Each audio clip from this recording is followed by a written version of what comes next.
Boa noite, gente. Quer começar, Evaldo?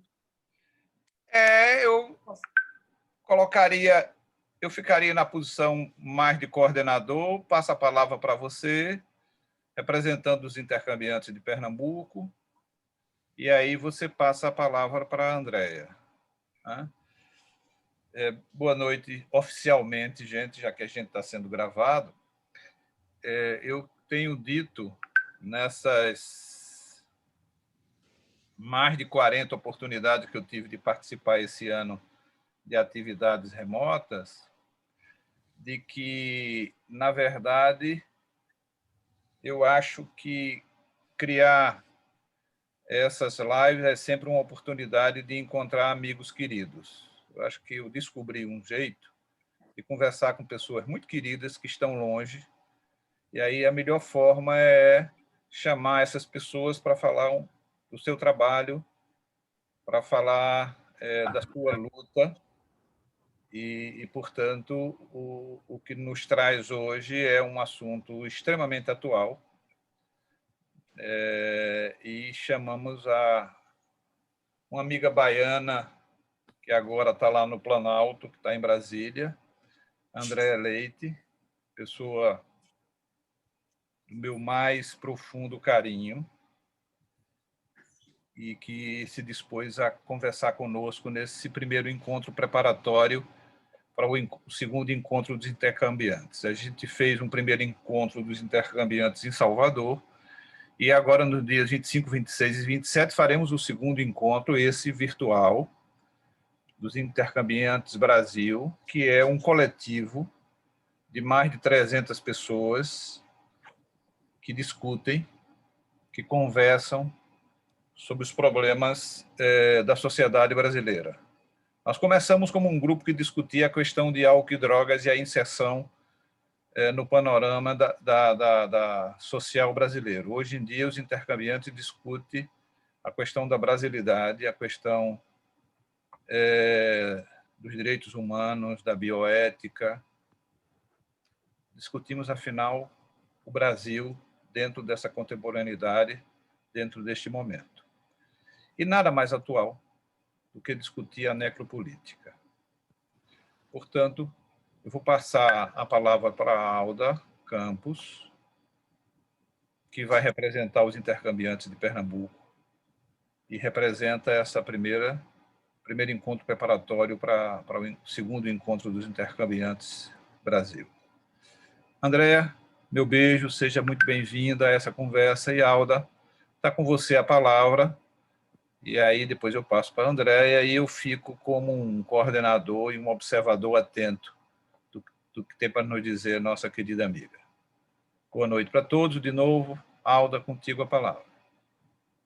Oi, gente, mais uma vez, né? Boa noite.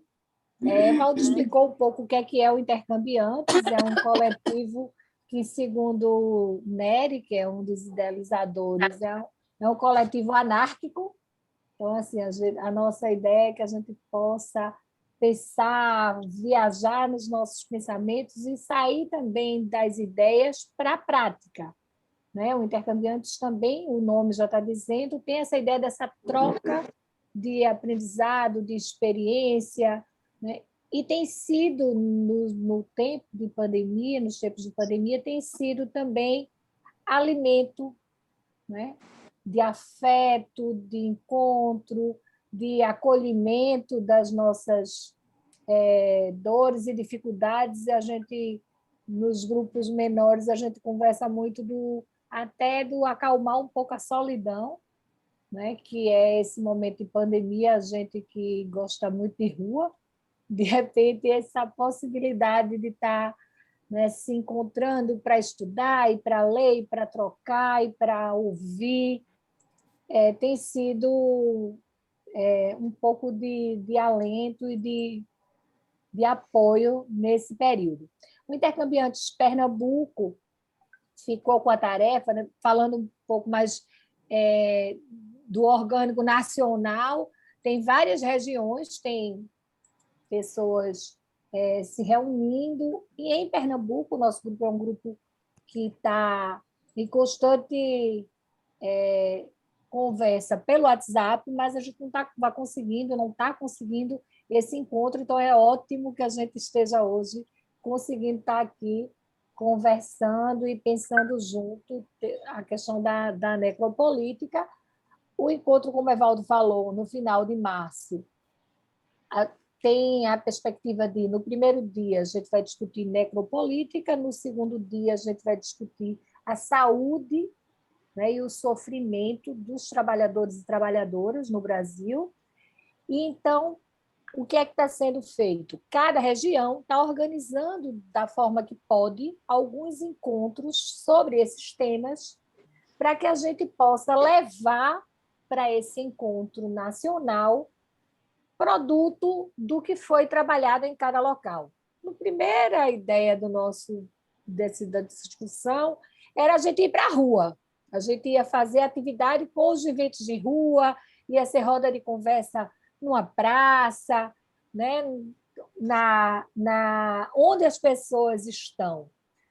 Com o agravamento da pandemia, a gente teve que reorganizar para fazer de uma forma virtual, e aí tivemos a perda da possibilidade desse encontro, mas a gente teve o ganho de trazer a Andrea para estar aqui com a gente, né?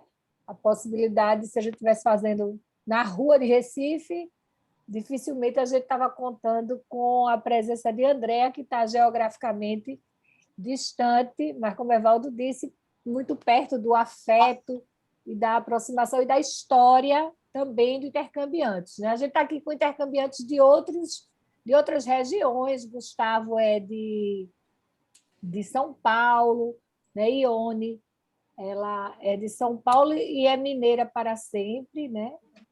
De amor, né? Então tem Rosana também, Naide, Suzane, Aline, que são aqui de Pernambuco. Então, a gente apresentando quem é a Andrea, né? A Andrea é uma assistente social, especialista em saúde mental, mestra em políticas sociais e cidadania, é doutora em bioética, já atuou como assistente social e coordenadora do consultório de rua na Bahia, foi do tempo que a gente se conheceu, foi coordenadora geral de políticas de prevenção e reinserção social da SENAD, tem experiência na política de drogas, política para a população em situação de rua e reinserção de egressos do sistema prisional. Atualmente, André é assessora técnica da CONEP e professora de bioética na Faculdade de Saúde Coletiva da UNB. Se você quiser completar sua apresentação, trazer um pouco mais, e você fique bem à vontade. A nossa proposta é uma roda mesmo de conversa, que você fala um pouco da sua experiência, mas que a gente possa dialogar e pensar junto um tema tão atual como é a questão da necropolítica no nosso país, tudo que a gente está vivenciando atualmente. Gente, muito obrigada. Saudações a essas mulheres fortes, né? Me incluo entre elas. Muito bom estar aqui com vocês. Rebeione, um prazer imenso, assim, Alda, Epaldo, Rosana, tanto tempo que a gente não se vê, hein? Foi em Rio Grande do Norte, quanto tempo, Jesus! Mas é muito bom conhecer as demais pessoas, a satisfação, espero conseguir encontrar vocês em algum outro momento. Quando a Alda começou a me apresentar, eu fiquei pensando, que eu estava comentando aqui em casa, sobre como é que eu apresentava meu currículo, né? Como se fosse, fala quem é você. E aí, eu fiquei pensando assim, poxa, mas parece tão presunçoso eu falar que eu sou mestre, que eu sou doutora, que eu tenho especialização. E aí fiquei pensando, o que é que isso dialoga com a necropolítica, né? Enquanto uma mulher negra nordestina, isso tem alguma coisa a ver, o apagamento da identidade, o apagamento da minha trajetória, o não reconhecimento de algo que foi feito, né? Porque até chegar aqui em Brasília foi um caminho longo e não foi simples nem foi fácil. Então, eu pensei, eu não fiz uma apresentação para trazer aqui para vocês, eu reconheci como sendo um espaço que a gente poderia estar conversando, com interrupção a qualquer momento. Então, não fiz uma apresentação de PowerPoint, algo dessa natureza, por mais que muitas vezes essas atividades síncronas peçam isso, mas eu não me senti convidada a escrever nada. E fiquei pensando nessas necropolíticas que a gente vem de longe, a gente não sabe, não tinha um nome para se dar a isso, né? A essa vivência da política, do deixar morrer. Mas, quando a gente vai pensando na nossa trajetória de vida, a gente vê, não, ela sempre existiu, a gente só não tinha dado um nome para essa prática que é necropolítica, né? Eu me deparei com esse termo a partir do estudo do meu doutorado, né? Então, eu sou de Salvador, bebi, e, assim, meus pais, na profissão e até afetivo, é Patrícia Flá e Antônio Neri. Todo mundo que me conhece sabe disso, do nosso afeto, da relação que a gente tem, que é muito forte. Foi com eles que eu aprendi meu primeiro trabalho. Eu tinha acabado de me formar como assistente social, trabalhar no CAPS-AD, né, no Centro de Educação Psicossocial e Drogas, foi o primeiro lá de Salvador. Eu tinha pensado em trazer teoria aqui para vocês, isso vai aparecer também, mas assim, não sei porque eu me senti convidada a falar um pouco do meu percurso, para a partir daí falar da teoria meio que casando, né, uma coisa com a outra. Espero que eu consiga, esse vai ser o meu desafio hoje. Mas foi o primeiro CAPS-AD de Salvador. Salvador, como vocês sabem, é uma cidade de população majoritariamente negra, ou parda, mas que tem a questão racial, ela é tão presente que, assim como no Brasil, que as pessoas agora começam a falar um pouquinho mais, ela acaba sendo forjada por questões outras, né? Então, eu me lembro que eu andava cerca de 1,5 km do lugar onde eu descia do ônibus até a minha faculdade, né, de serviço social, na época da graduação, eu ia com sapato 7/8. Eu adoro usar salto alto, quem me conhece vê eu sempre de salto alto, adoro saltão, acho bonito. Mas hoje eu vejo que eu gosto pela estética, mas lá no passado não era somente pela estética, era por uma forma de me fazer existir, me fazer presente, né? Então, eu trabalho no CAPS-AD, foi o primeiro de Salvador, faço um trabalho lá e começo a atuar no consultório de rua como técnica, na época que Miriam Gracia Plena era coordenadora, a primeira coordenadora do consultório de rua. Com ela, eu aprendo a estar com os meninos e as meninas de rua. Em algum momento, eu continuo me achando guria, né? Mas na época eu era muito guria de tudo, gente, assim, meio sedenta de aprender, sedenta de querer conhecer as coisas, mas eu era muito guria. Acho que o Oni me conhece desde essa fase, né? Bem pivetinha. Mas pivetinha querendo conhecer tudo, querendo saber de tudo e não me entendendo muito ainda enquanto essa questão racial e nem com essas questões relacionadas à biopolítica, biopoder, necropolítica, política da inimizade, enfim, isso eram termos muito distantes ainda para mim. Estava na labuta. Em 2012, aí trabalho com população prisional, coordeno consultório de rua, no convênio do CETAD, da UFBA com a Senad, e sou convidada para vir para a Senad, né? A antiga Senad, que se registra aqui, para coordenar a política de prevenção. Lá na Senad, eu tinha que trabalhar, meu trabalho como coordenadora de prevenção era tratar, e o diálogo muitas vezes se dava por telefone ou por e-mail, né? E era sempre uma surpresa quando algum secretário de saúde, até prefeito, ou coordenador de drogas, algo dessa natureza, vinha conversar comigo presencial e falava assim, é você que é Andréa? E eu sempre falava assim, é porque eu sou muito menina ainda, eu tenho cara de menina, enfim, sempre achava que era essa questão. Até que eu sou aprovada no doutorado em bioética, né, da UNB. O doutorado, ele tem uma linha de pesquisa, na verdade, ele tem 3 linhas de pesquisa, né? Uma é mais teórica, uma de situações emergentes e outras persistentes, né? Eu vou tentar descobrir o que é isso, né? É bioética de situações persistentes.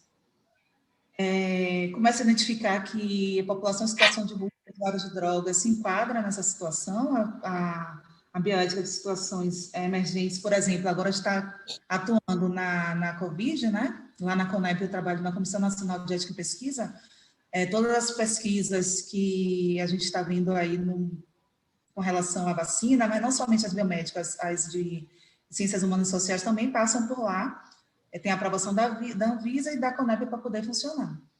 Então, a gente vê que produzir vacinas e terapias e tecnologias para tratar da Covid são temas relacionados à bioética de situações emergentes, é algo que não existia antes, é de agora, e a gente precisa de uma resposta rápida. Já a pobreza, a miséria, racismo, população em situação de rua, a não responsividade do sistema de saúde para usuários de drogas, ela faz parte, teoricamente, da bioética de situações persistentes, né? A gente consegue decodificar o genoma, a gente consegue vacina em tão pouco tempo, a gente consegue avançar em determinadas tecnologias, mas em algumas questões sociais a gente acaba ficando aquém, né? Então, eu estou dando essa volta para dizer que eu cheguei na necropolítica a partir da minha pesquisa do doutorado. Então, tiveram 2 elementos que foram muito fortes assim, para trabalhar, que foi a interseccionalidade, né, e a necropolítica. Eu vou tentar, não sei se eu tenho aqui essa imagem, vou colocar aqui bem rapidinho, não sei se eu tenho autorização para compartilhar minha tela, não tenho. Mas aí depois eu mando para vocês. São os dados que, na época que estava na Senado, foi feita uma pesquisa da Fiocruz, estava em curso, né, e logo depois saiu a pesquisa da Fiocruz, que dava conta de quem era a população em situação de rua. Eram pessoas com cerca de 30 anos, com 91 meses usando crack, 47% desses usuários de crack similares nas capitais brasileiras estavam em situação de rua, a grande maioria homens, acima de 78%, negros acima de 79%, solteiros acima de 60%, com baixa escolaridade 16%, e com renda precária 65%. Então, era esse dado que me interessava, era essa informação que eu queria trabalhar no meu doutorado. Eu trabalhei no meu doutorado. Me chamou a atenção, a minha tese foi usuário de drogas em situação de rua numa perspectiva interseccional de raça, classe e gênero. Análise bioética da não responsabilidade do sistema de saúde. E aí eu fiquei pensando assim, mas se é uma situação de bioética, na bioética de intervenção, é uma bioética que ela se propõe não somente a teorizar, mas uma bioética que você coloca em ação, né? Então, a bioética política, uma bioética que se propõe a não aquietar, né? Não, nada melhor para mim do que ter uma bioética, uma ferramenta dessa natureza na minha mão. A necropolítica, ela vem em 2003, ela foi desenvolvida pelo filósofo camaronês Achille Mbembe. Aí tem pessoas que falam de uma forma, de outra, enfim, mas como eu consigo falar. E ele fala sobre a política de deixar viver e deixar morrer, né? E aí eu fiquei pensando assim, quem são... Porque como é que nasce essa pesquisa da Fiocruz, que foi o que me instigou, né, no doutorado? Ela nasce quando a gente tem no Brasil um momento político em que a caça às bruxas era a caça aos usuários de drogas em situação de rua. Tinha um apelo midiático muito forte com relação ao crack. Eu me recordo que nessa época ainda estava em Salvador, né, por volta de 2010, 11, estava em Salvador. E tinha uma propaganda que a gente nunca esquece, que é crack, cadê ou caixão, né? Então, assim, a grande mídia foi o grande merchandising, né? Foi quem mais vendeu o crack, porque o tempo inteiro estava na televisão falando sobre o crack. E não se falava quem eram essas pessoas, né? Então, a gente começa a buscar quem são essas pessoas. Então, tinha uma coisa que o crack matava de imediato, que as pessoas tocavam no crack e logo eram acometidas de deslizes sociais e não tinha possibilidade de outra que não fosse a cadeia ou o caixão. E eu comecei a identificar quem eram essas pessoas quando a gente já tem esse dado, né? De homem, negro, solteiro, baixa escolaridade e população em situação de rua. Como que a gente pode lidar e reconhecer ou compreender quem são esses sujeitos sem pensar no estudo interseccional, que, na verdade, ele vem, historicamente, da luta política das mulheres americanas, mas ela hoje se presta para a gente pensar nas diversas camadas que faz com que a pessoa, muitas vezes, tenha dificuldade de estar no mundo, né? E quando a gente pensa na necropolítica, a necropolítica ela tem uma base em Michel Foucault, né, na biopolítica, na controle de administração da vida a partir do poder do Estado. E aí a gente pode pensar no momento atual que a gente está vivendo, né, na pandemia. Então, aqui, por exemplo, em Brasília tem toque de recolher, uma hora abre, outra hora fecha, enfim. Tem uma política que fala para onde esse corpo de Andréa pode transitar, né? E eu vou na biopolítica para pensar que o uso de drogas, ele perpassa pelo corpo, e é esse corpo que também é aquele que é matado, né? É um corpo matado simbolicamente, mas também fisicamente, né? Quando a gente teve lá em 2006, salvo engano, a gente ficou enlouquecido com a Lei 11.343, que eu disse, nossa, que fantástico, a gente tem agora uma separação, que é usuário, quem é traficante, a gente esqueceu da seletividade, né? Então, quando a gente não definiu quem era usuário e quem era traficante, a gente acabou deixando na mão do Estado definir quem era isso, e, logicamente, foi muito fácil para eles definirem quem é que eles prendem, quem é que eles matam, e foi aí que eu comecei a me deparar com essas questões relacionadas ao deixar viver, ao deixar morrer. Quando a gente pensa na pandemia, a gente pode compreender o conceito da necropolítica em ato, né? Essa biopolítica, biopoder, o poder de controle da vida, a regulação dos corpos, esses corpos que não é qualquer corpo que a gente está falando, então por isso que eu trouxe a interseccionalidade, né?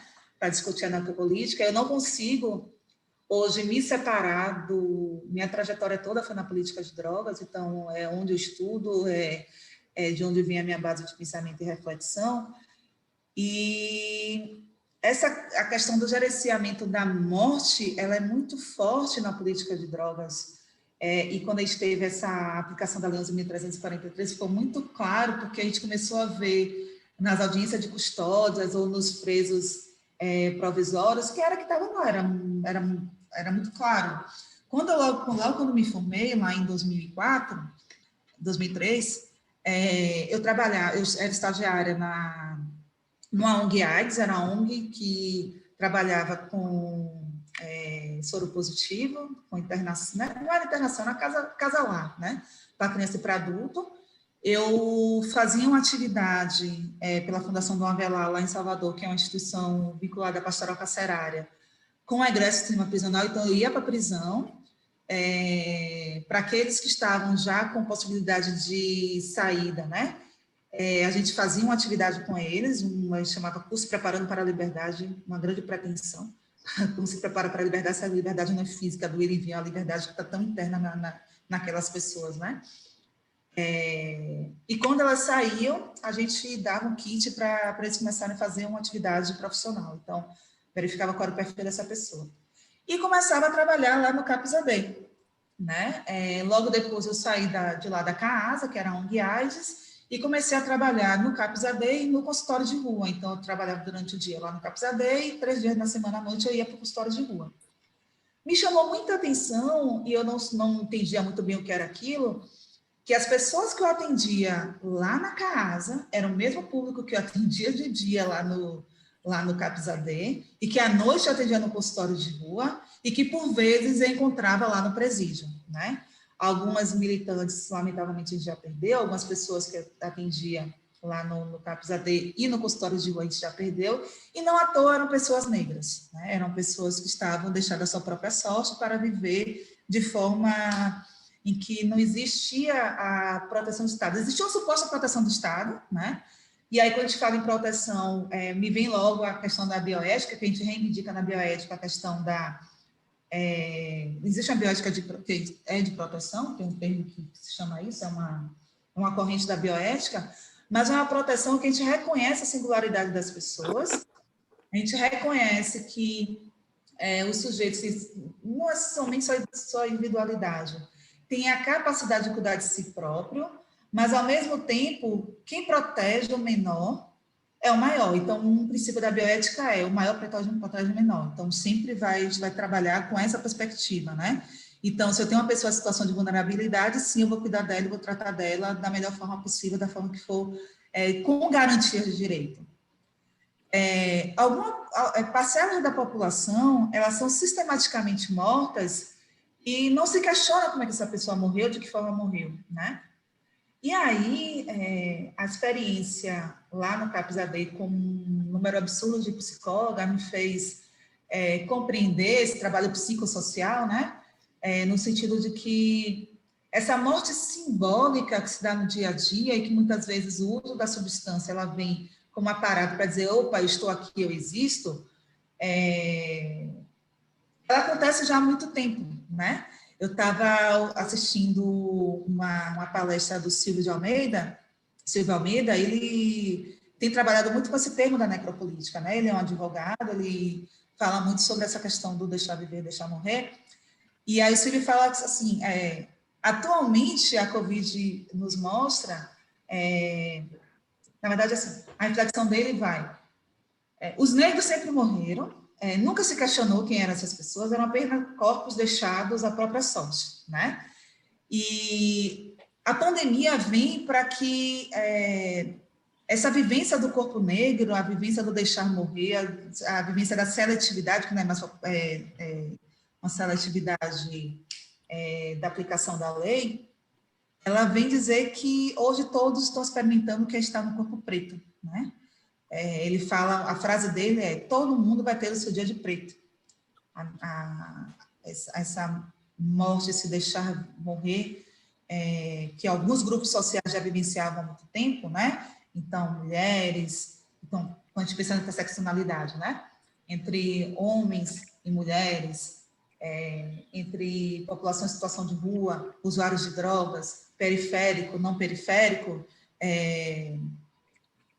quem são essas pessoas e como a gente pode pensar na morte das pessoas negras e pensar na tecnologia de gestão da vida e da morte, né? Então, a gente pode pensar que tem uma conexão, né, com essa geopolítica que a gente tem vivenciado, tem circunstâncias sociais e econômicas que fazem com que o Estado se organize para administrar o controle da vida, sustentado pelo poder do Estado, um processo de dominação, para dizer quem eu devo proteger, em nome de quem eu devo proteger, e quem eu deixo à própria sorte, né? Essa morte, quando a gente fala assim da morte das pessoas negras, ela vem muito porque, primeiro porque o Mambembe, ele é camaronês, mas não só por causa disso, porque ele consegue fazer uma leitura, passar um pouco, transpassar a biopolítica para verificar assim, não é que ele faça uma crítica ao Foucault, na verdade ele bebe da fonte do Foucault, ele dá um passo à frente, né, para poder pensar em como que a gente pode, não existe mais somente o controle dos corpos, é um controle que determina quem vive e quem morre, né? Alguém queria me interromper? Eu queria falar alguma coisa? Tá. Acho que a gente pode Andréa, pensar... só, já que você perguntou, eu vou aproveitar para apresentar Edinaldo Rodrigues, que está aqui conosco. Ele é psicólogo e é indígena aqui da nossa, de Acho que a Pernambuco. gente vai em Salvador, no primeiro encontro de intercambiantes. Eu acho que Edinaldo não foi, ele não está ainda no Intercambiantes. Eu estou conversando com ele para ele estar junto mais da gente, mas a ideia é que a gente também possa, e aí Edinaldo poder estar junto com a gente é muito importante, porque também é um público que é um corpo que é alvo, né, do que pode morrer, do que pode perder, do que pode ser, né, violentado dentro de toda essa história do nosso país. Então, eu só queria registrar que Edinaldo está aqui conosco também. Obrigada, Edinaldo, por ter vindo. Boa noite a todos, prazer. Não me deixem falando sozinha, por favor. Seja bem-vindo. Veja, André, eu acho que quando tu introduzes a discussão do deixa morrer ou do pode viver, né, eu acho, primeiro, não é por acaso que essa ideia teórica nasce de um africano, né? Quer dizer, o camaronês Mbembe, quando ele começa a escrever, ele fala do lugar daquele que é vítima da necropolítica. Quando você disse que ele avança nas ideias de Foucault, e você colocou muito bem que toda a teoria da necropolítica se apoia nas teorias do Foucault, só que ele tem um momento que ele fala que não há como Foucault não ter uma opinião eurocêntrica, ou seja, onde a Europa seja o centro da ideia filosófica do Foucault. e que esta posição onde fala o Foucault, de um europeu, não é?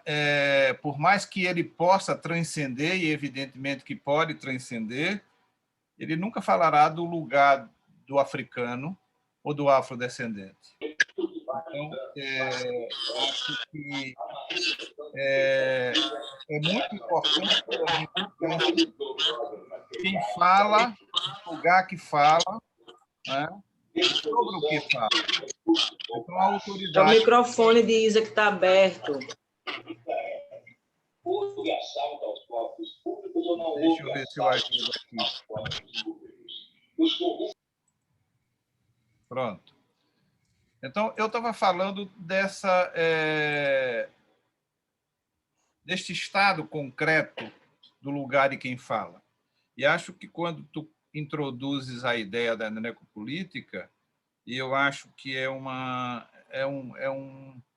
termo e um conceito que a gente precisa falar mais sobre isso, né? Porque quando esse conceito é encerrado naquele que deve viver e aquele que pode morrer, não é? A escolha de quem vai morrer e de quem vai viver, e isso tem muito a ver com a divisão, exatamente com a cisão dentro da sociedade em grupos que identificam inimigos. E a partir da identificação como inimigos, o inimigo pode ser destruído sem nenhuma culpa. Quando você isola dentro da sociedade este componente que não é a minoria, que é a maioria, e você diz assim, é daí que vem o perigo, é aí que está o inimigo, e, portanto, o inimigo pode ser abatido. Porque à medida que eu transformo o outro no inimigo, que essa exatamente para mim é a ideia básica da necropolítica, é quando a identificação do inimigo e, portanto, eu estou autorizado. Então, o termo ladrão bom é ladrão morto, ele é estendido para os meus inimigos, o lugar dos meus inimigos é exatamente a morte. Então, eu queria que tu desenvolvesse um pouco, tu estava falando a repercussão dessa teoria dentro da política de drogas, e que eu acho que isso é uma coisa muito interessante dentro da nossa visão dos intercambiantes. Porque a gente sempre lembra que Claude Olivenstein, quando fez a conferência em 1999 na Bahia, no encontro do CETAD na Bahia, ele dizia: historicamente, os primeiros excluídos foram os leprosos, né? E o que é que fizeram com os leprosos naquela época? Fizeram um grande isolamento social, porque botaram eles em lugares que ele não pudesse contaminar o resto da população. À medida que avançou a ciência e que não deixou de ser uma ameaça, a identificação foi feita da exclusão, foi feita para os loucos. E na sociedade contemporânea, quem está ocupando esse lugar são os drogados, né? Então, se eu coloco o drogado nessa posição de perigoso, então eu posso me defender dele, inclusive matando, segregando, todas aquelas políticas da Cracolândia que exclui e elimina, né? Então, fala um pouquinho mais sobre isso, Andréia. Fala um pouco de como a sociedade trata essa questão da caracterização do outro como indivíduo ou como um grupo e, portanto, com a possibilidade de que eu seja eliminado sem culpa, né? Quer dizer, toda a reforma que Bolsonaro mandou para que, felizmente, não passou completamente, é de que o policial pode matar e ele é quem escolhe quem vai viver e quem vai morrer. Então, fala um pouco mais sobre isso, sobre essa tua experiência que tu falaste tão bem do CAPS e da experiência de rua com os nossos usuários de rua, com os nossos usuários do CAPS. Fala um pouco dentro desse lugar do grupo escolhido para ser autorizado a ser morto. Aí, assim, você você fez uma volta que, assim, tem um monte de elementos aí pincelados. A gente pode pensar no estudo decolonial, a gente pode pensar na reflexão desde o Sul, né? Você fala dos Estados Unidos, da Europa, e como que é o Estado desde o Sul, desde dessa área daqui, que é bem diferente, tanto as nossas questões, e aí a bioética, mais uma vez, ela nos ajuda a refletir. A bioética que eu escolhi, que a gente trabalha aqui na UNB, é uma bioética pensada desde o Sul. Por que desde o Sul? Porque trata desse grupo populacional que você acabou de sinalizar. Não é qualquer usuário de drogas, não é qualquer pessoa, não é qualquer cor de pele, né? É um grupo específico. E quando a gente pensa, a gente pode ir no estudo da estigmatização, né? Quanto um traço de nascença da pessoa faz com que ela seja estigmatizada, e isso faz com que ela tenha um tratamento diferenciado do que a restante da população. O racismo é um estigma hoje, né? É uma marca que a pessoa nasce, a cor da pele marca, e quando as pessoas me olham, tem uma discussão que a gente sempre faz aqui em casa, assim, olha para uma mulher, não olha para uma mulher negra, não é só uma mulher que se olha, né? Quando a gente passa na rua e que as pessoas olham para o usuário de drogas ou para a pessoa em situação de rua, que a gente precisa demarcar essa questão, né? Que é sempre uma discussão com o movimento de população de rua. Toda pessoa que está em situação de rua é usuária de drogas? Não. Toda pessoa que está usuária de drogas em situação de rua? Não. Então, assim, por isso que na minha tese eu coloquei bem claro, em situação de rua. Usuária de drogas em situação de rua, reconhecendo uma dupla vulnerabilidade. Eu acreditava que tratava-se somente desse grupo, né? E aí você vai aprofundando as camadas para descobrir, assim, quem é este homem, porque a grande população dos usuários de drogas em situação de rua, que a pesquisa da FEO mostrou, né, que a grande população dos usuários de drogas em situação em contexto de rua, são homens e negros. Mas vamos pensar no homem, né? Quem é esse homem que vive em desigualdade, miséria e iniquidade, que ao buscar que na sua construção social, enquanto homem que tem ele se constrói pelo labor, né, e não é a identidade sexual que eu queria falar, não estou conseguindo achar a palavra, né, pela virilidade e pelo labor, são as duas construções que ele se faz. Então, este homem não precisa buscar o serviço de saúde, né, é um super-homem que ele, por uma construção simbólica, faz com que ele acredite que ele é um super-homem. Aí tem determinados outros elementos, né? Foi até trabalhar um pouco sobre isso também. E não buscando o tratamento, que a gente pode pensar, quando a gente está na rua fazendo trabalho com população em situação de rua e usuários de drogas, quando a gente está lá na rua, a gente atende qualquer pessoa, mas o meu conhecimento específico, a minha formação foi para poder reconhecer que usar droga faz a diferença quando ele está na rua, tanto para existir quanto para morrer, né?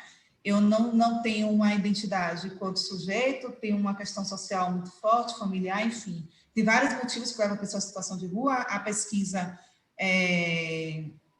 da Secretaria de Desenvolvimento Social mostrou que são 13 motivos que fazem a pessoa estar em situação de rua. Uso de álcool e outras drogas, relação familiar e perda de emprego. O que é que vem primeiro entre esses três? A gente não sabe, né? Eles podem estar, inclusive, relacionados entre si. Mas a gente precisa pensar que dentro desse grupo que faz uso de drogas, ou que tem uma relação familiar conflituosa, ou que está desempregado, ou sem emprego, sem condição de sustentar, a gente vai trazendo camadas que aumentam as desigualdades, que aumentam a dificuldade dessa pessoa estar numa situação em que ele seja reconhecido como Estado, enquanto aquela pessoa que é vulnerável. E aí tem um termo que a gente usa muito, que é vulnerado, e não vulnerável. Eu, por exemplo, eu estou aqui sentada num banco e eu estou vulnerável a cair, né? Assim como qualquer pessoa que esteja, por exemplo, eu adoro sapatório, falei isso mais cedo, né? Então, dando sapatório na rua, posso quebrar o pé, eu estou vulnerável a quebrar o pé. O vulnerável tem outra carga simbólica. O vulnerável é aquela pessoa que... São essas pessoas que a gente acabou de falar, sabe, Evaldo? Esse grupo que você acabou de falar aqui, não é o pensamento do Foucault, mas é aquilo que o Mbembe traz, que são aquelas pessoas que têm um estigma, né? O vulnerável é aquele que está em situação de desvantagem social, é aquele que está em situação de... O olhar da sociedade para essa pessoa como como menor, marginal, subalterno, e se a gente pode pensar na redução de danos, por exemplo, na redução de danos a gente reconhece o saber que a sociedade fala como o subalterno, sobre o miserável, sobre aquele que é o marginal menor, né? Mas é o menor com o conhecimento, é ele que tem o poder que a gente pode, enquanto técnico, né, utilizar para tratar daquela pessoa. E na necropolítica isso não pode, isso não aparece, não tem permissão para aparecer. Porque ao olhar para ele e reconhecer o conhecimento dele, eu reconheço aquele sujeito. Se aquele sujeito existe, eu não posso deixá-lo morrer, né? A necropolítica ela trabalha num plano que é de construção social, de que tem vidas que merecem ser vividas, vidas que merecem ser matadas, ou deixadas morrer, né? Ele não fala nem de matar, ele fala de deixar morrer. E no estudo da colonialidade, a gente pode pensar no padrão de poder, de classificação social, de produção de conhecimento, de ideia, e que a construção de raça, a construção mental de raça faz com que, se você teve lá atrás uma lei que aboliu a escravatura, que falou que todos eram livres, por outro lado, fez com que as pessoas não tivessem igualdade de direito para poder competir, ou se inserir no mercado de trabalho, se inserir socialmente. Então, enquanto aquele que ficava, a gente pode lembrar da lei da vadiagem, então, enquanto aquele que estava vadiando, o Estado pode, aí vem Foucault, ele pode atuar, a gente pode trazer a biopolítica, a gente pode atuar na regulação desse corpo na sociedade, né? Então, como a gente pode dispor do corpo dessas pessoas na sociedade, aí a gente pensa, assim, o Gessé dá um outro salto, né? A gente pode trazer o Gessé para essa conversa também, Gessé Souza, porque ele fala sobre a elite do atraso.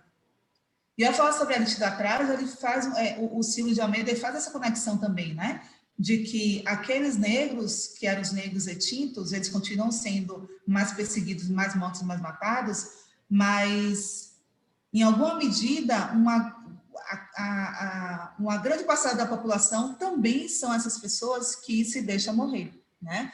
Então, a gente traz, claro, para o nosso campo de conhecimento, né, que é a política sobre drogas. A gente pode pensar na política sobre drogas desde a mudança da lei de 2006 aos 1343,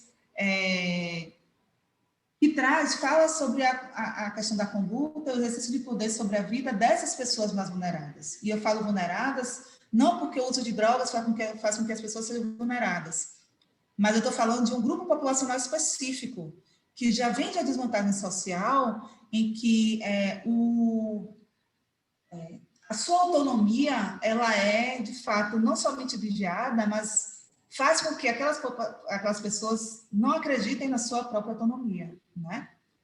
É uma construção que a gente pode pensar a partir do direito da vida e da morte, o direito de causar a morte ou o direito de deixar viver. E nesse aspecto aí, o Foucault já entra um pouco também nisso, né? Ele já fala um pouco sobre o deixar viver, mas ele fala deixar viver sobre o exercício relacionado ao controle do Estado sobre os corpos, né? Sobre o Estado enquanto soberano, né? E aí eu trago para o sistema de saúde, né? Que sistema de saúde de uma forma mais ampla, não estou falando de sistema de saúde enquanto serviço, mas sistema de saúde que engloba educação, alimentação, condição de vida sanitária. E quando a gente tem uma desobediência servil, porque assim, o uso de drogas na sociedade ela é tomada como uma desobediência ao Estado, logo, não tem por que o Estado responder, o sistema de saúde responder a esses desobedientes civis, né? Então, assim, os serviços de assistência à saúde, eles foram construídos para que a gente possa responder aos obedientes civis. Mais do que civis, servis. Enquanto assim, quando eu estava no consultório de rua, e muitos de vocês que trabalham na política de drogas certamente já passou por essa condição, né? A população indígena, principalmente as aldeadas, também vivenciam essa situação, que eu tenho uma necessidade, porque eu sou gente, eu sou pessoa, então eu posso quebrar o pé porque eu estou andando. Mas quando se apresenta, né, quando o usuário de drogas, e aí não estou querendo colocar usuários de drogas e os índios aldeados no mesmo patamar, mas eu estou dizendo que, enquanto grupo populacional que não tem reconhecido a sua singularidade, suas necessidades específicas, quando ele tem uma necessidade que é geral, por exemplo, quebrar um pé, seu direito é negado, né? Então, assim, o Estado, ele responde de forma diferente a grupos diferentes. E Quando você pergunta, né, Valdo, quem são essas pessoas que estão em situação de rua, os vulneráveis sociais, são pessoas que lá estão e que não veem possibilidade, muitas vezes, de perspectiva futura, né? Então, a gente pode pensar que as mortes, as agressões, os homicídios, as subnotificações, a gente pode pensar que aconteceu algo que foi interessante no primeiro momento, aqui em Brasília aconteceu isso, acho que em Belo Horizonte também aconteceu, logo no primeiro momento da pandemia do Covid, foi criar estratégias de proteção da população de rua. Essas estratégias foram pensadas por aqueles que não aplicam a necropolítica, né? Então, a política do deixar morrer. Se a gente tem o comércio fechado, nesse comércio é que eu consigo lavar um carro, carregar uma compra, me alimentar, esse comércio está fechado, o que é que me sobra, né? Sobra segurança pública. E a aplicação das leis, a segurança pública, quando atua, ela atua de uma forma muito específica, ela atua de forma desigual. E ela também acentua e amplia desigualdades, né? Então, quando você tem uma população específica em que você faz o desenvolvimento de uma determinada lei, não o desenvolvimento da lei, mas a aplicação da lei, a seletividade policial se dá para um determinado grupo, a gente tem um aumento das desigualdades, né? Então, a gente pode pensar que a gente tem um aumento expressivo de jovens com idade produtiva, né, de 15 a 29 anos, que morrem vítimas de homicídio, sendo essas pessoas, quando a gente pesquisa, né, os dados, a gente pode pensar na área da segurança pública, a gente pode pensar nos dados da segurança pública, na área porque, na verdade, não concentra mais dados da segurança pública, né? Quando a gente pensa na intervenção policial, a gente pode ver que a taxa de homicídio de população negra é 2 vezes maior do que a da população não negra, né? Eu não tenho esse número aqui agora, salvo engano, é 16% para 40%, eu posso pesquisar depois e mandar para vocês, e a gente sempre tem um crescimento do homicídio da população negra. Ora, se eu tenho tanto o IBGE, o censo da população em situação de rua é muito antigo, se não me engano, é de 2008 a 2006. Ele está extremamente desatualizado. Mas eu não acho que a gente encontre dados muito diferentes. Se a gente pega quem é a população em situação de rua, quem são a maioria dos usuários de drogas em situação de vulnerabilidade, quem é a população encarcerada, quem mais morre de morte violenta, quem mais morre de morte por arma de fogo, a gente encontra o mesmo grupo, homens negros, né? Então, não tem como a gente ignorar esse dado, que é uma política de deixar morrer, né? É uma política de que tem uma seletividade na operação da lei de carcerar e exterminar um grupo específico. E ser negro usuário de drogas no Brasil, a gente sabe que não é somente no Brasil, é no mundo também, faz com que essa população jovem cresça com uma desesperança muito grande, né? Então, eles são mais vulneráveis à violência do que os jovens não negros. E isso a gente pode pensar também na política para a população negra, que também traz esses dados. Então, assim, se você cruza os dados de desigualdades sociais, a gente sempre encontra a mesma população, né? Então... André, eu gosto muito de fazer uma leitura também nos comprometendo com essa situação, sabe? Implicando a gente em tudo isso, e quanto à necropolítica também está incorporada, está estrutural.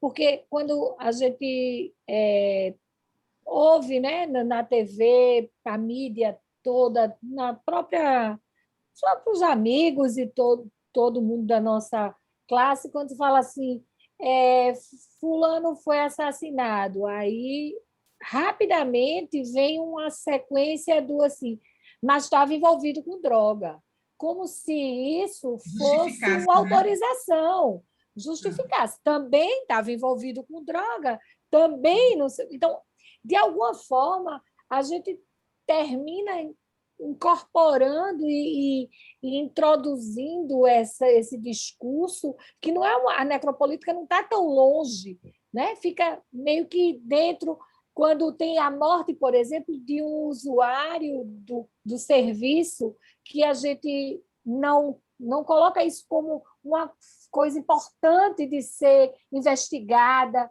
de ser discutida, porque não é, além da questão do assassinato, todo o processo, né, de investigação, como é que eu diria, do processo mesmo, de descobrir como foi, de investigar, das pessoas terem essa atenção e esse cuidado, né? O antes e o depois é diferente. E isso a gente esquece de perceber, começa a naturalizar uma coisa que não pode ser naturalizada. Né? E eu queria que tu falasse um pouco mais sobre isso. E se Ana Simões, se ela respondeu, Ana, pelo chat, a tua pergunta.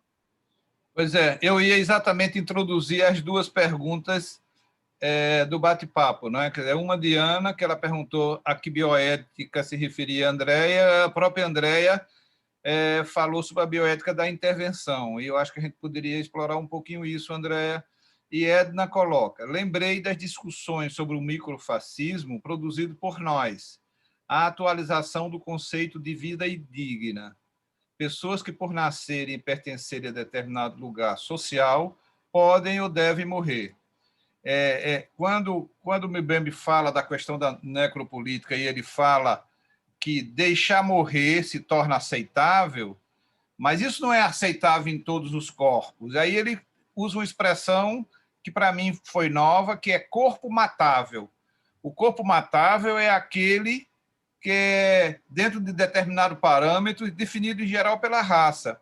Por coincidência, eu estou vendo uma série que se passa na Colômbia, na época colonial, na época da escravatura, e o que autoriza a que os senhores de escravos cometam todas aquelas barbaridades com os escravos é porque os escravos não estavam na categoria do humano, eles estavam na categoria da besta, do animal. Então, à medida que não é humano, aí eu posso dispor do corpo dele da maneira que me aprouver. Então, essa ideia do corpo matável, eu acho muito interessante, Mbembe, porque ele diz claramente, nem todos os corpos são matáveis, né? Se escolhe qual é esse corpo matável. Eu me lembrei também de uma roda de conversa que nós fizemos sobre o racismo, e se trazia a angústia de uma psicanalista negra do Rio de Janeiro, que, de repente, a filha dela estava crescendo, estava com 4, 5 anos, e ela começou a entrar em angústia que não a permitia, inclusive, dormir, imaginando todas as situações racistas que a filha ia passar no próprio percurso da vida dela. E ela sabia, ela vai passar por isso. Não importa se ela tenha dinheiro, não importa se a escola seja uma escola teoricamente mais progressista, ela vai passar por uma rotina de expressões racistas e preconceituosas. Então, nesse sentido, eu acho que era importante falar dessa questão do microfascismo que a Edna falou, da bioética da intervenção, e esta ideia de que este corpo matável, ele não é todo o corpo, são alguns corpos que são escolhidos para serem denominados matáveis. Sim, você me lembrou um documentário, não sei se vocês tiveram a chance de assistir, se chama Auto de Resistência, né? Auto de Resistência, isso. Auto de Resistência. Ele trata desses dois, tanto do que a Alda acabou de falar, né? De que o nome do filho.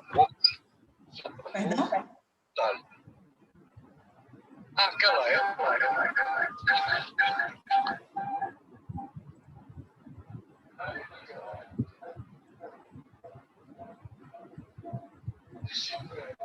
Eu acho que eu consegui desativar o som, viu?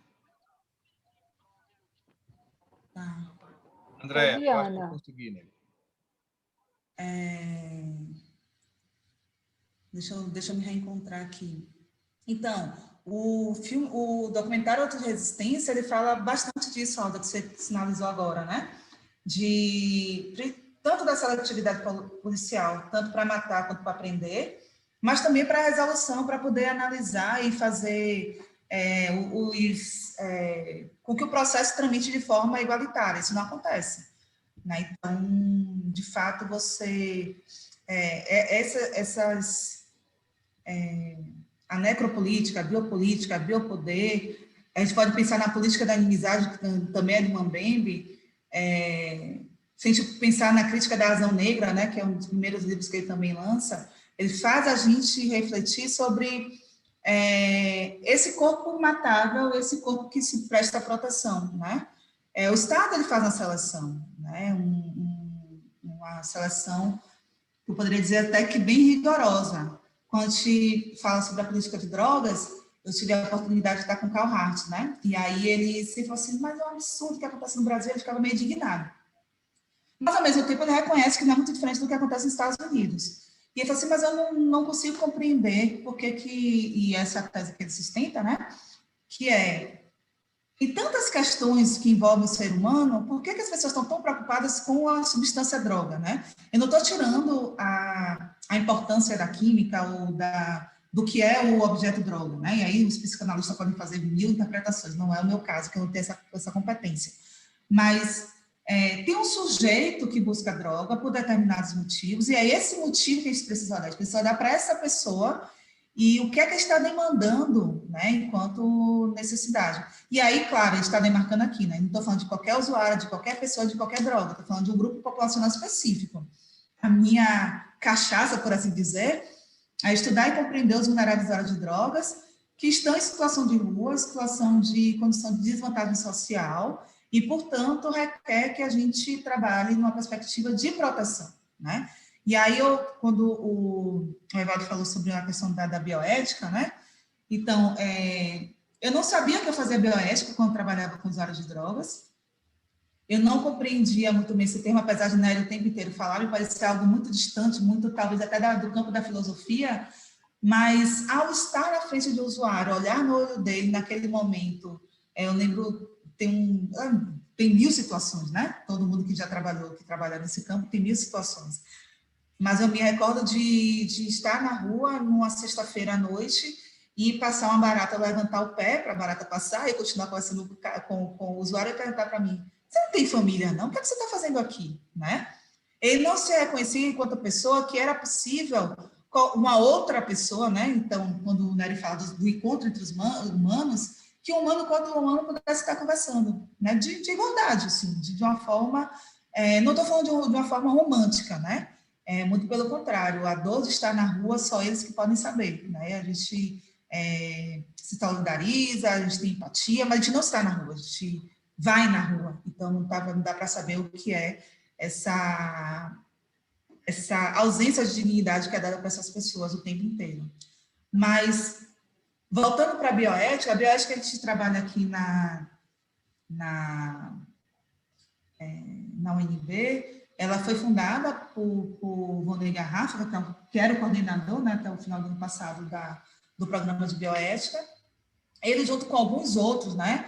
Aí tem o Chiran, a gente tem na verdade, ele e o Chiran com a bioética de proteção e o Vonei com a bioética de intervenção, eles formam uma espécie de uma potência aqui na América Latina, e que fala assim, tá, eu reconheço a importância da bioética principialista, né, que foi a primeira bioética que surgiu, dos experimentos que eram feitos de forma a vulnerabilizar cada vez mais as pessoas, eram pesquisas em que as pessoas eram violentadas, seus corpos eram utilizados de fato como objeto, era objetal mesmo, e a bioética latino-americana ou a bioética regional, né, como queira falar, ela reconhece que, sim, nós precisamos avançar com tecnologia, genoma, enfim, novas medicações. A gente eu trabalhei no DECIT, né, no Departamento de Ciência e Tecnologia, e eu ficava muito indignada, meu papel lá era trabalhar todas as pesquisas que passavam, ou ideias que surgiam do gabinete, pensar a questão bioética daquilo que se propunha. Eu falei assim, mas como vocês estão pensando em fazer sequenciamento genético? Eu estou pensando em saúde de precisão, se eu não consigo trabalhar com malária, com dengue. As pessoas estão morrendo com dengue, diabetes, a gente não tem solução, né? A gente negligenciado essas pessoas. Quem mais morre de diabetes? Onde é que a gente tem maior número de dengue, de pessoas infectadas com dengue, né? Então, essa bioética bioética dura, essa bioética que vem europeia, estadunidense, é uma bioética que pensa que já passaram por condições que a gente tem, nós temos essas situações de vulnerações socioeconômicas de tamanha maneira que não dá para pensar em saúde de precisão, né? Eu preciso ainda pensar em uma saúde que é coletiva, eu acho que a saúde coletiva nunca vai deixar de existir, mas a gente pode coexistir a saúde de precisão e a saúde coletiva, né? Mas a gente não tem nenhum básico. Como que eu posso pensar em avançar? Então, esses pesquisadores, né, o Chiran e o Vonei Garrafa, eles começam a pensar assim, não, eu preciso olhar para aqui, para a América Latina, eu preciso reconhecer quais são as nossas necessidades e trabalhar a partir desses pressupostos, necessidades vulneradas aqui no Brasil, né, aqui na América Latina. Então, a gente pode... os pressupostos da bioética principialista, né, que foi a que nasceu nos Estados Unidos, que vem com aquele livro Ponte para o Futuro, de Potter, ele trabalha como 4 princípios que eles seriam universais. Então, eu garantindo esses princípios, daria tudo certo. Então, a não beneficência, ou a não maleficência, beneficência, autonomia e justiça. Deixa eu pensar na autonomia, e aí eu vou trazer as pesquisas, né? Por exemplo, tem uma grande discussão agora, salvo engano, é a pesquisa da Pfizer, mas uma dessas vacinas, eu posso até mandar depois para vocês o documento, que é de conhecimento público. Uma dessas vacinas, que a gente, para desenvolver a vacina, tem um grupo placebo e o grupo experimental. Eles desenvolveram a vacina e não querem dar a medicação para o grupo placebo, né? Então, assim, a gente tem um avanço tecnológico, a gente tem a capacidade de gerar novos medicamentos, mas a gente não tem garantia de fazer, não consegue fazer justiça. E na autonomia, a gente pode pensar, agora a gente tem tecnologia, a gente tem aparelhos que a gente consegue fazer exames, escanear cada vez mais o nosso corpo, né? Nosso corpo cada vez mais está... Agora é do GPD, eu fui hoje comprar uma medicação e pediram para colocar meu polegar. Eu disse, mas para quê? Não, para só proteção de dados. Claro que não é proteção de dados, é pelo contrário. Os meus dados estão lá, acessíveis, disponíveis. Eu fiquei pensando, e aí, eu compro ou não compro? Vou na outra farmácia? Ela, não, em toda a rede já está assim. Bom, no meu corpo já não me pertence mais, os meus dados não me pertencem mais. E aí que a gente pensa na autonomia de pessoas que têm doenças ultra raras, são aquelas doenças que acometem 1 a 100 ou 1 a 1000 pessoas, numa determinada população.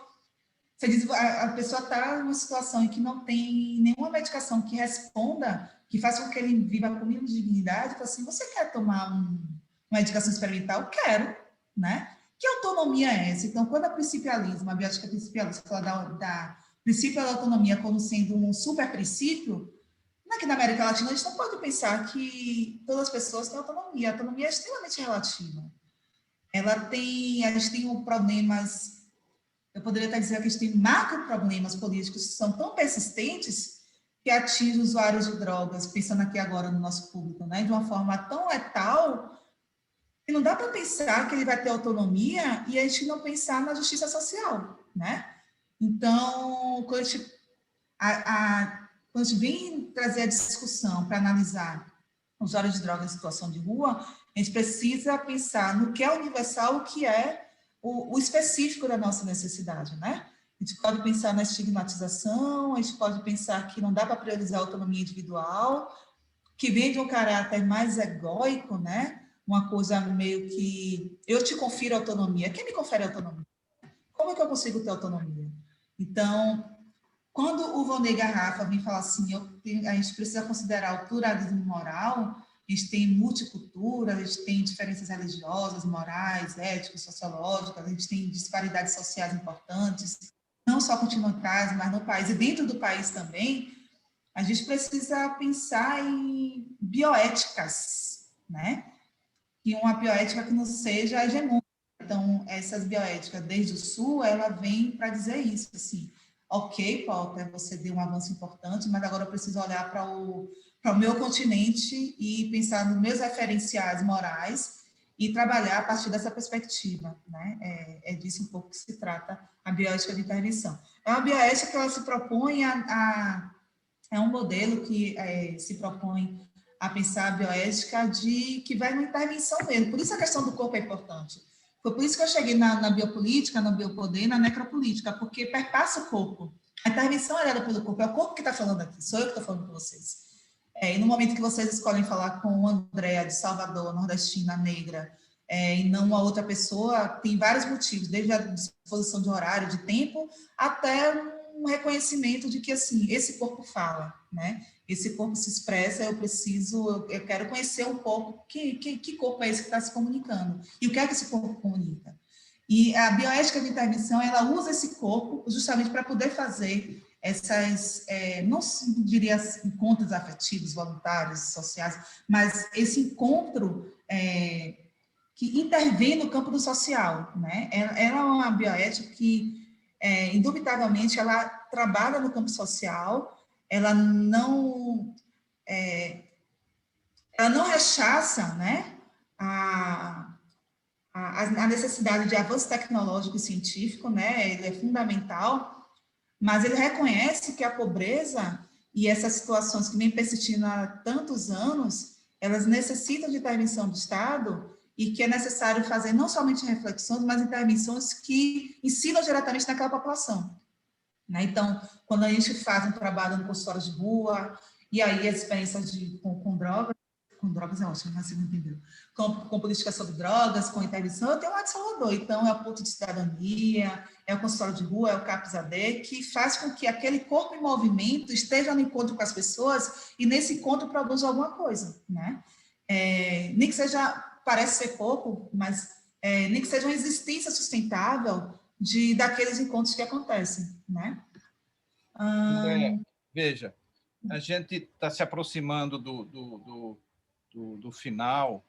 Eu só queria trazer um pouco, que você nos ajudasse a refletir a expressão da necropolítica neste momento da Covid, né? Porque eu acho que a necropolítica também se baseia em falsos dilemas, né? Quer dizer, eu acho que a gente tem vivido dentro da Covid a expressão da necropolítica, na minha opinião, entre esse falso dilema de salvar vidas ou salvar a economia, né? Quando você coloca dessa forma, você banaliza a vida, e você tem que escolher, ou você vai salvar a vida ou vai salvar a economia, como se isso fosse possível. E depois a gente tem também com a Covid que há uma demonstração já cabal, absolutamente fundamentada em pesquisas, de que a pandemia acentuou desigualdades. A pandemia ela atingiu muito mais violentamente as classes mais fragilizadas, atingiu mais a população negra, atingiu mais as mulheres. E a gente, por exemplo, lê que os bilionários ficaram mais bilionários ainda. Dos 35 bilionários do Brasil ficaram mais ricos ainda. Os 300 bilionários dos Estados Unidos ficaram mais ricos ainda. Então, a pandemia acentua essa desigualdade e, portanto, a pandemia traz uma expressão viva dessa questão da necropolítica quando fala desse falso dilema: salvo a economia ou salvo vida, né? Então, para que tu pudesse fechar, eu quero de novo te agradecer pela tua contribuição. A Rosana acabou de dizer: gente, eu estou adorando a conversa, mas preciso sair, né? E deixou um beijão para ti.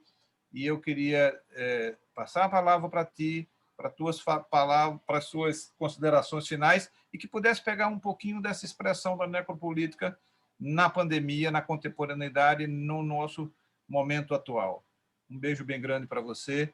Digo que, de novo, para mim é uma honra, um prazer tê-la junto aqui de Pernambuco.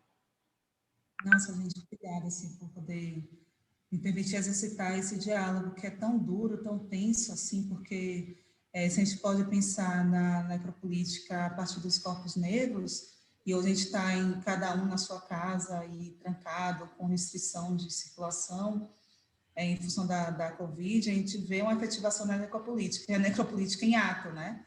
A gente vê como ela tem reproduzido e aumentado as iniquidades, a gente vê injustiças que poderiam ser evitáveis, e essa questão, essa polarização entre economia e a vida vivida, ela realmente só faz mostrar que essa disparidade, né, é um jogo de poder, na verdade, né? A gente pode analisar que o que a gente tem, além de ser, né, a necropolítica em ato, aplicação, se a gente, o tempo inteiro a gente fica estudando e não consegue, muitas vezes, fazer, né, a conexão entre a teoria e a prática. A gente está vendo claramente a prática, né? Desde você selecionar leitos em hospitais, desde você comprar ou não comprar vacina, testar ou não fazer testagem, até você dizer que quem pode trabalhar, quem não pode trabalhar, se é economia em detrimento da vida, né? Então, a gente vive tempos muito sombrios, muito difíceis, e que as pesquisas é isso que mostra o tempo inteiro. Aqui em Brasília, a gente tem, eu estou numa determinada área, em que você tinha um número X de lotes, por exemplo, para vender, e com a pandemia, eles não só mais não estão à venda, os poucos que tem, triplicaram o valor, e tem quem compre, né? Então, a gente vê uma disparidade social muito grande, pessoas lutando pela vida, e eu posso falar da vida não somente enquanto respirador, mas na vida para poder estar trabalhando, para poder pagar suas contas, para poder se manter a sanidade mental, porque está cada vez mais difícil, né? A gente é bombardeado por informações que fazem com que a gente deprima a cada dia. A gente vê um agravamento das desigualdades sociais, que ela tende a se acirrar cada vez mais, e a gente vê cada vez menos soluções, cada vez mais aplicação de possibilidades de se fazer viver e não se fazer morrer. Então, o deixar morrer, a gente tem visto cada vez mais, e essas reflexões nos ajudam a pensar do nosso lado como é que a gente faz para deixar viver, né? O nosso viver de cada dia, como é que ele se aplica. Acho que é isso, Evaldo. Alda, espero ter contribuído com algumas reflexões. Às vezes eu falo rápido, as conexões às vezes ficam meio truncadas, mas espero poder ter contribuído de alguma forma. Obrigado, minha amiga. Alda, você é a chefe, então você termina.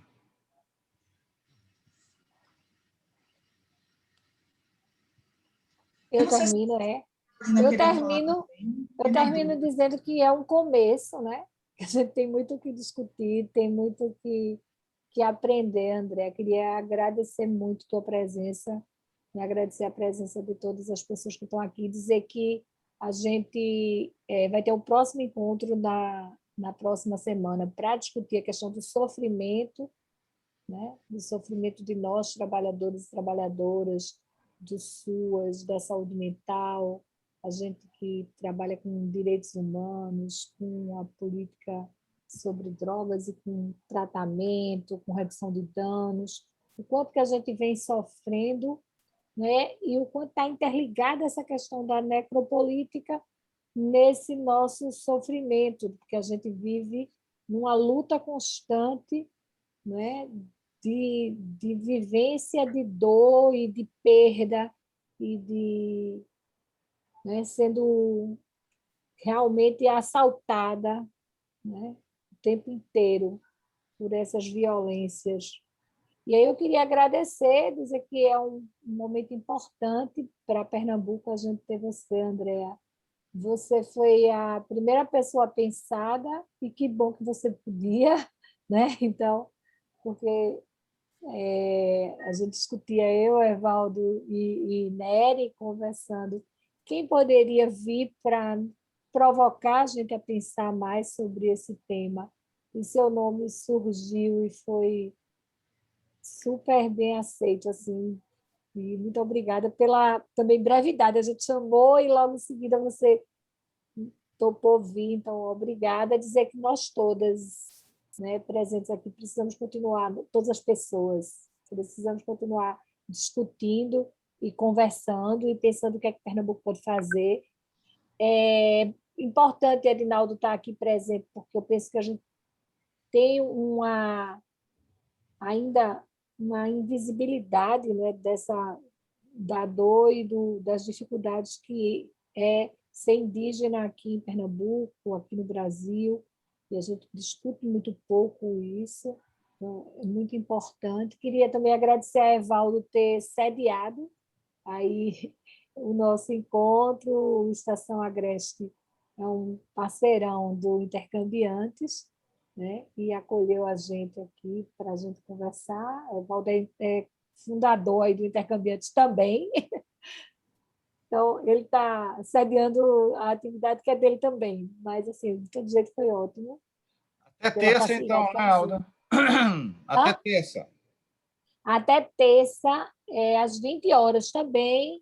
A gente manda o link. Muito obrigada a todos e a Tchau, todas. Andréia. Um beijo grande. Tchau, gente. Obrigada, André. Seguimos com Tchau, nós. Gustavo. Obrigado.